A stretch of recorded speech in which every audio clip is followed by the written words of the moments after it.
Okay, welcome back mga scalper. Another technical analysis for BTC.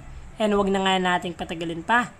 Daily time frame is nag-close ng another red candle and average yung volume. Silipin natin yung possible scenario sa lower time frame. So yesterday, nagkaroon tayo ng rejection dito. So forming double top for BTC dahil nagkaroon tayo ng untugan kung makikita natin. So what happened yesterday? Binasag ni BTC yung support area natin. Confirm with above average volume. Nagkaroon pa to ng retest kung makikita natin sa 1 hour time frame. Then na-reject lang and bumagsak yung BTC. Currently, nagsiswitch yung BTC sa momentum ng downtrend.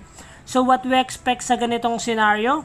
So the moment na basagin ni BTC yung resistance area natin, possible magkaroon ulit tayo ng gain momentum to uptrend. But the moment na magkaroon tayo ng another rejection sa resistance, possible continuation lang ng downtrend momentum. So yung mga possible untugan natin, meron pa tayong another support area here to confirm if merong sasalo, to confirm yung uptrend momentum continuation. But the moment na basagin din to ni BTC, possible na magkaroon pa tayo ng malalim na retracement.